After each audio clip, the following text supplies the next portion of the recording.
So you went with the tie-dye, huh? I know. I have no shirt in my car. No, it's my tie-dye day. But when Supposed to be talking about co-op games. You need to cooperate with the wardrobe. that's what we did. Oh, you're right. 3, 2, 1, go.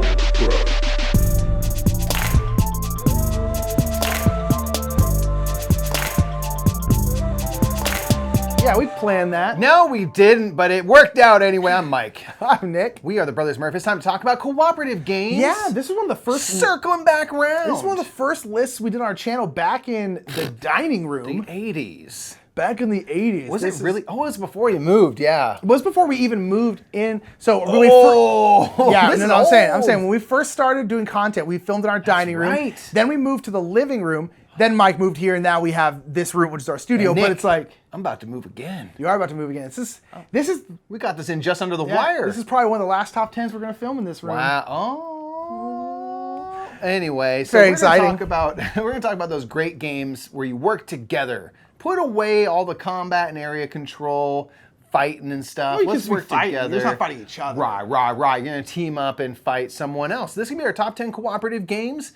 Our most favorite games to play when we want to solve a puzzle or whatever it is together. Yeah, quick honorable mention before we get into 10. Yes. We're going to honorable mention Marvel United because I think if we don't have this game, one of our friends has, so we've gotten to play it, and I really liked it. Yeah. I think it probably would have made the list, but we'd need to play it some more. But honorable mention Marvel United because it's really good. I'll give you a double honorable mention. I'm giving an honorable mention to Sleeping Gods, which we have not played. So I'm going to tell you right now, thumb this video up because you're not going to see Sleeping Gods on it, but thumb it up anyway. Do it. Because we haven't played it, but I imagine it's going to be one we like. Probably. We'll see in time. It sure seems like it at least. Either way, those are some honorable mentions out of the way. Let's get into number 10. Let's start the real deal list. Let's do it.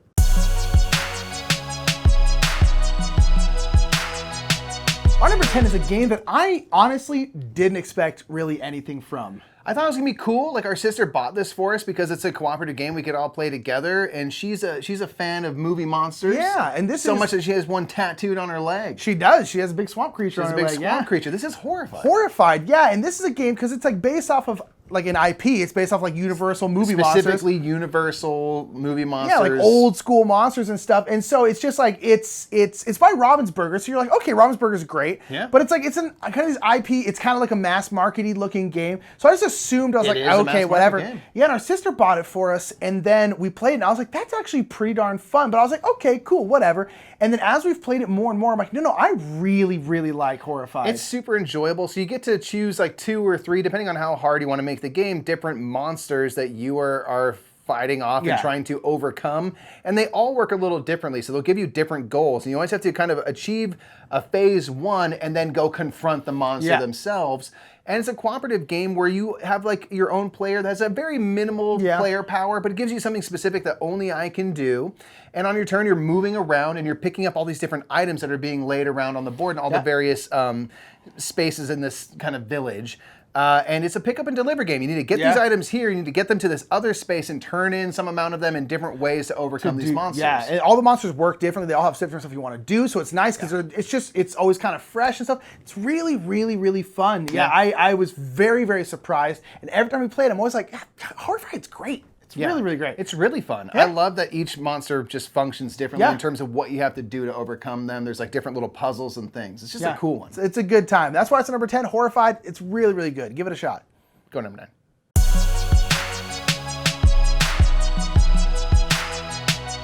Next up at number 9, we have one that we always want to play more, and we actually have it scheduled to play very soon, and it is Lord of the Rings Journeys in Middle-earth. I think it'd be higher if we got it to the table more. Yeah. Absolutely. This is a cool game that we've talked about liking so much because it's based off the Mansions of Madness system in that it uses an app and it kind of delivers the story to you and helps you kind of populate the map as you're exploring in the physical space. It tells you like, get this tile, get that tile, put this token down, and it all kind of is unveiled as you go. And so you don't know what's coming around the corner necessarily. There's different interactions, and based on how you proceed with that interaction, it might change the course of the story. How well you do, when you do a scenario, you always have to go on how well you did in that scenario, whether or not you beat it or not. It will change the next stuff. bit, You can like level up your heroes. It's super cool. And this is a game where like, we always want to show people it. So like we kind of always like keep starting it We over. played the first third of the first campaign a lot. A lot. And it's Who one of knows those what things, comes on beyond that? No one does. Probably other people who have actually played it. But we keep like, oh, let's start over. Let's start over because it's really cool. We'll just start over. And it is. And it's really, really fun. But yeah, this is a game that we kind of need to sit down for like a weekend or two and just play a bunch of it because it's so much fun. But it just works. And it's cool because if you play the first scenarios again, the story will be the same, but the map is generated by the app, so it's different. It's so cool. Such a cool integration of like, here's some technology, here's like analog board games. This is a really cool way to mix them. It just works. Also, Lord of the Rings. We love Lord of the Rings. That's the main thing. Like Mansions of Madness would be cool, but like we're big Lord of the Rings fans, and we just get to play around and have a story from Middle Earth told to us as we impact that story. That's great. It's just an absolute blast. That's why it's number 9. Lord of the Rings. Good. Yeah. Journeys to Middle Earth. Let's get to number 8.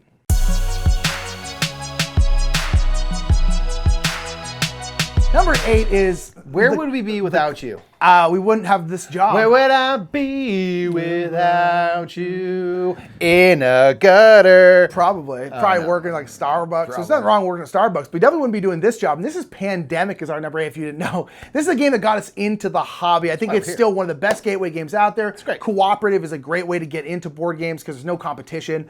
And really at this point, choose any Pandemic. That's the thing about it, is when we say Pandemic, we really do mean at this point like so many games. Pandemic Iberia. We've played Pandemic Legacy Season 1. It's great. We're in the middle of Pandemic Legacy Season 0. It's great. We played Pandemic Hot Zone, which is like an even more simplified version of it. There's now like a new quick one that's based in like Europe or something like that.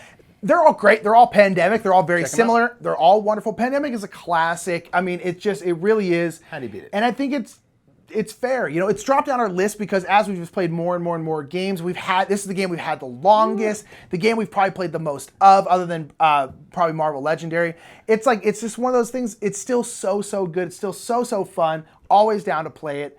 And yeah, it's just Pandemic. There's not much else to say. Choose any of them that seem interesting to you. Whatever seems interestingest. They're all going to be cool. So yeah, Pandemic is great. It's our number 8. It's just wonderful.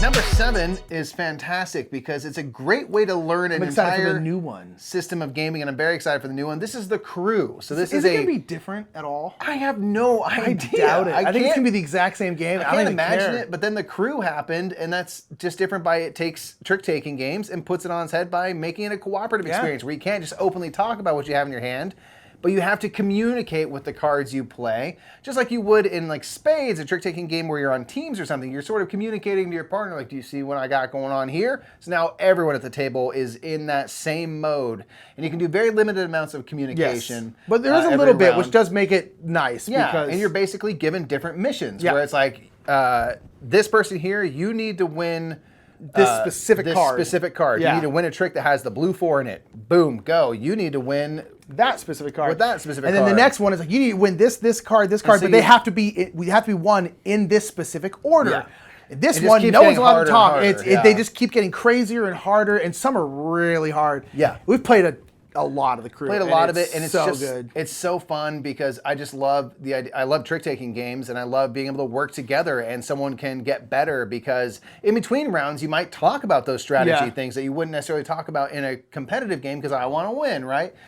So I just think it really fosters a great that kind of cooperation in between those rounds, and it creates really fun big moments while just being kind of like straight up trick-taking with the ever more difficult missions. Yeah, it's like 50. It's great, and then there's a new one coming out. It's like an underwater one. My guess it'll just be like, hey, here's 50 new missions. Basically, is what it'll be. And honestly, I'm super down. I love The Crew. It's great. Yeah. So that's number 7, is it? Yeah. Hope so. No. Yeah. Yep. 7. 10, 8, 7. Nailed it. We're going to number 6.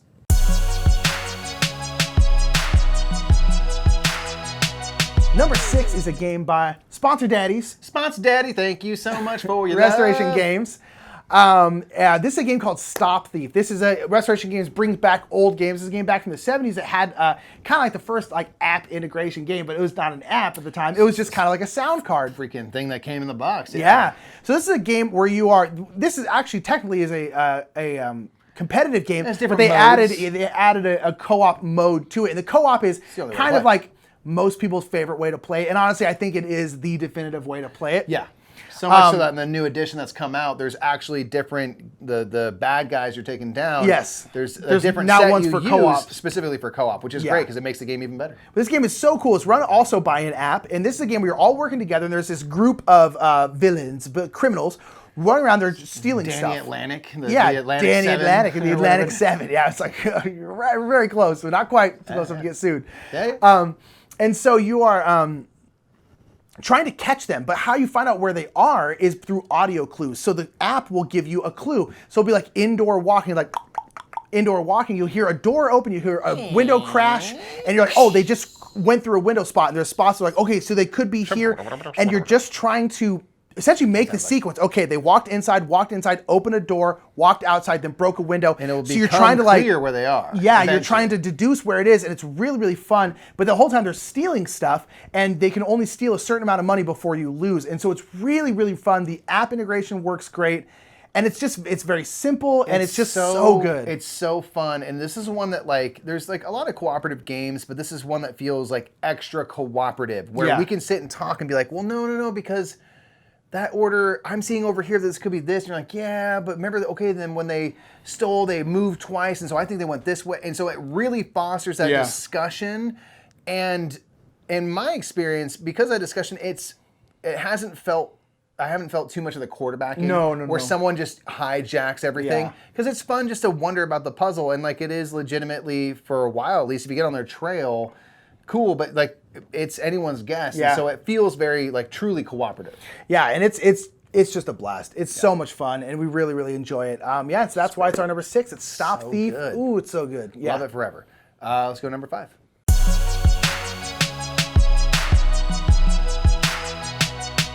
So number 5 is another cooperative version of a game that is not initially, and this one in particular is not a cooperative game. This is Orleans Invasion. So to play this cooperatively, you actually get an expansion for Orleans, or Orleans Invasion. So if you get the expansion, you get a few things. You get a way to play specifically 2-player. That's a little different. You get a few different solo modules, and you get the cooperative way to play Orleans. And in this one, it's a really big expansion. It's big, it's beefy. It's basically the same price as the game, and it gives you just about as much content as the base game came with, so it's intense. So in this one, with the cooperative mode, you're kind of doing the similar things in terms of getting more and more followers into your bag. It's a bag building game, kind of like a deck builder, and you're putting out your followers onto action spaces, and they might require a knight, a fisher person, and a farmer. And if you get those 3 people onto that action space, you get to do that action.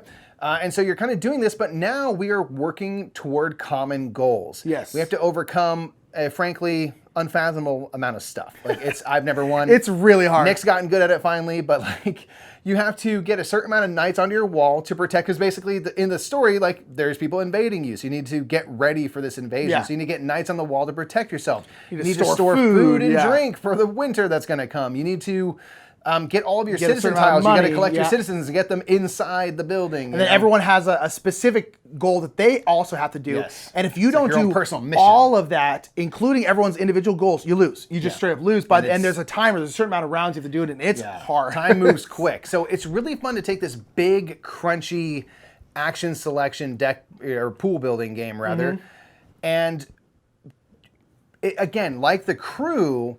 Now I want to talk about how to be best at this game, how to better my moves, how to be more efficient and stuff. And so it's kind of great to take this huge game that's really a high skill level and make it cooperative so that everyone gets to grow in the game. But no one's like, well, no, they won because I gave them all the best strats. You know? So it's like, well, we all won. So I think it's a great way to get people into the game because you get to start off working together. And it's made me appreciate the competitive game more. Yeah, it really has. You know what I mean? So because the competitive game we always enjoyed, but like I would say it was getting kind of stale for us, and then we got this, and it's like now it's like I really enjoy flip-flop between the two. They're very different at this point. Play either. And they're great. Orleans Invasion. So this one's kind of a weird one because you need an expansion, but it's if you like Orleans, try Invasion. It's so good. If you like Orleans and you like co-op games, get that expansion. Give it a shot. Definitely. Give it a shot. But that's number 5. Orleans Invasion. Orleans. Orleans number 4.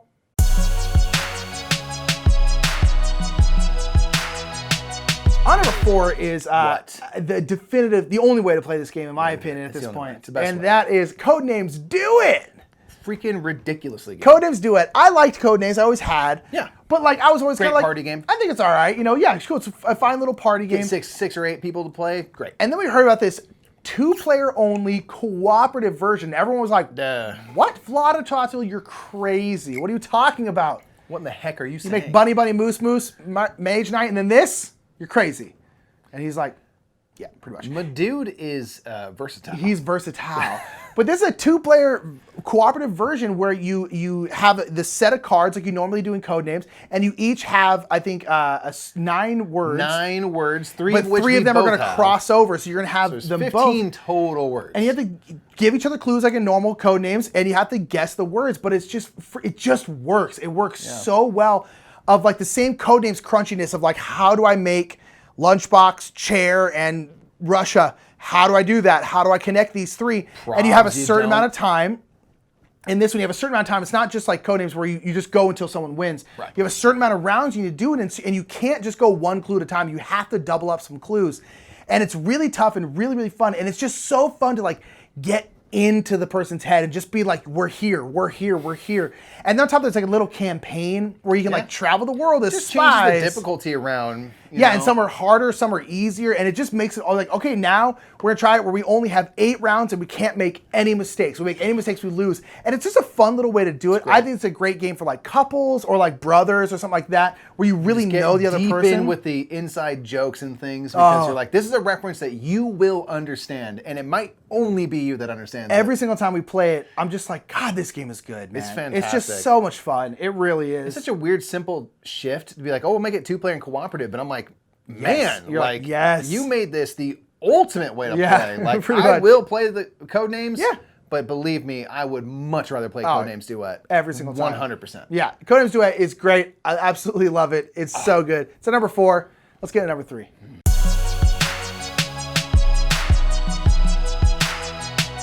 Number 3 is chaos brewed down into its purest form and just makes for such a fun time with a really stellar production. Yes. It is Rush MD.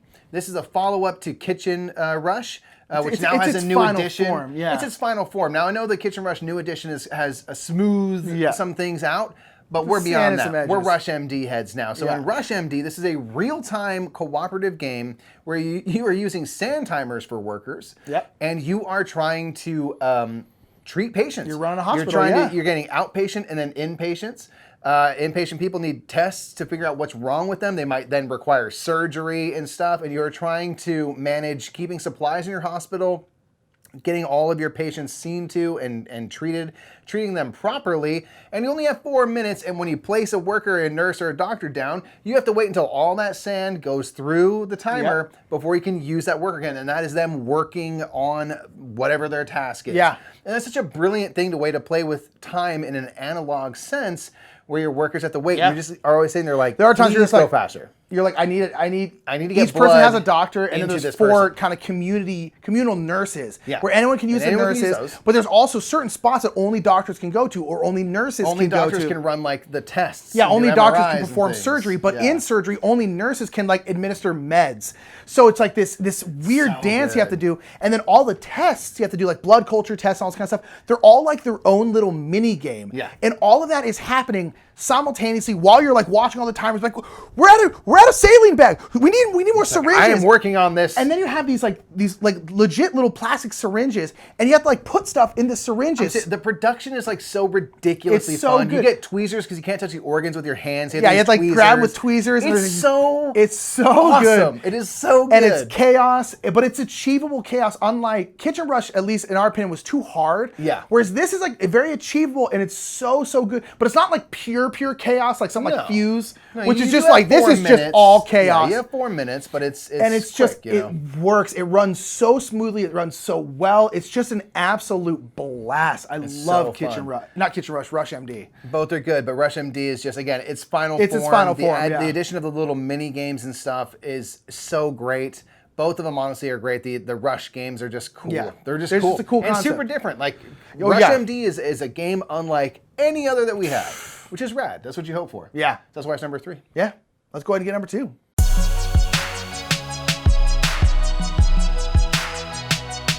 Mike, Yeah. I like programming in theory. Me too. Zeros and ones, coding stuff, beta form, JavaScript. That's what I'm talking about. Yep. I like programming games in theory, where you have to program some kind of thing like Ricochet Robots or something like that, or Robo Rally or whatever. But I found out that I like them in co-op form, and that's what this one is because it is Quirky Circuits. Quirky Circuits. Quirky Circuits is a co-op game where you're going to be playing out a little scenario. It's a big book, and the book has a whole bunch of different maps on it. And you are going to be cooperatively programming a little robot. And you're trying to get them to do certain stuff. But there's actually 4 robots in the games, and they all work completely differently. There's kind of like a little mini campaign. And there's like for 5 each, maps 5 or for 6. each one. Yeah. So the first one is a little cat on a Roomba, and you're basically trying to go around and get dust bunnies.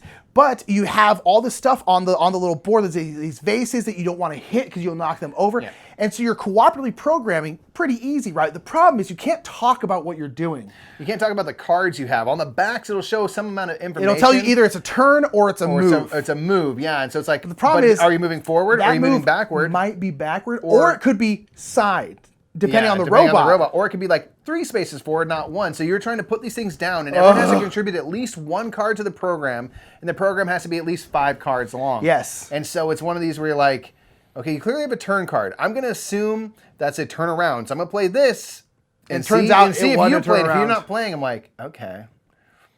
Well, I'll play this. Are you going to do something about this? No, and then you just flip over one by one the cards and you see what happens, and it moves your robot around. And it's great because you work together so well, and you really get in each other's heads, and a lot of times it goes well. Sometimes you're like, that wasn't a turnaround, that was just a turn left. Now you're in this whole other part of the map, and you're like, we need to not be over here. And the 4 robots are completely different. The first one is like a cat on a Roomba.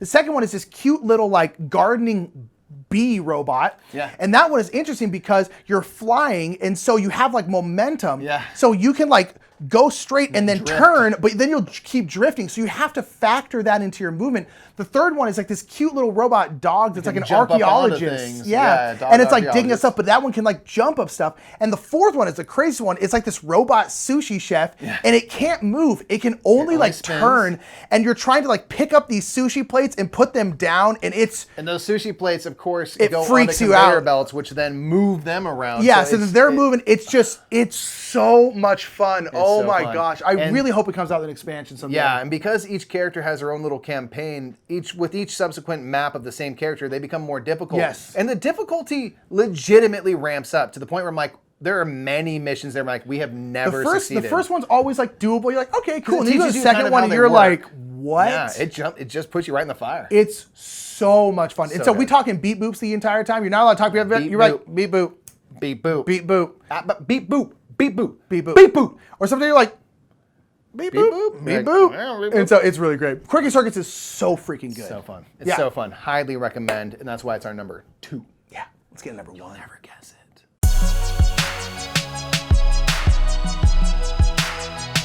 Number 1 is everyone's number 1. Is it boring, Mike?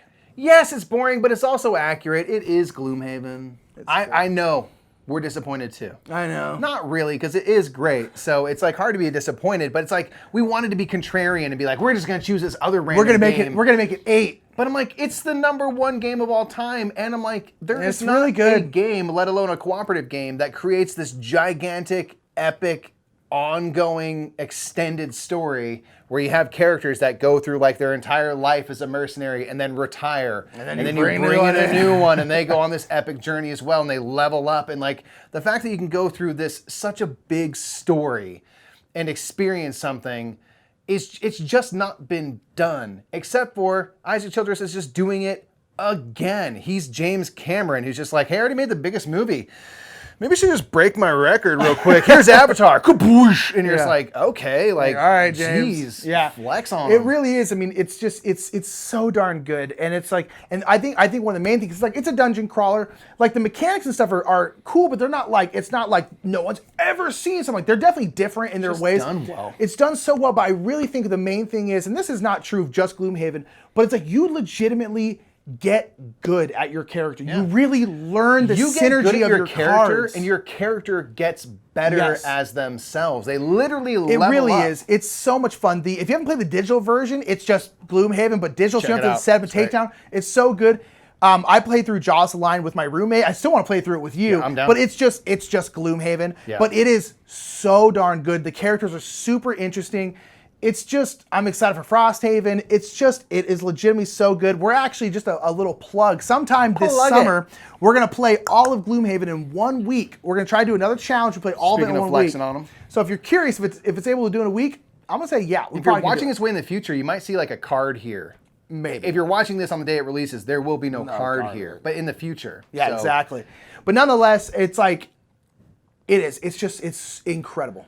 It's just hard to top. It's just bigger and epicer than any other game period, and certainly, like we said, cooperative games. So it's got to be number one. We got to be real. We keep it real here, Nick. I do love it. We do keep it real. So that's our top 10, everybody. Thank you so much for checking out our favorite cooperative games. But hey, check it out. There's more. Mechs vs. Minions. Boom. Speaking of programming games that are cooperative, so many more. It was on the short list, We could have done a top 20, to be honest, but we kept it to 10. Let us know your favorite cooperative games in those comments below. Please give this video a thumbs up if you enjoyed it. Yeah. And at the end of our every top 10, we always have our patrons scroll by here because, patrons are what keep us so we can do this whole thing. And to plug our Patreon a little bit, we've started doing Q&A videos over on our Patreon. So people ask us a lot of the similar questions a lot.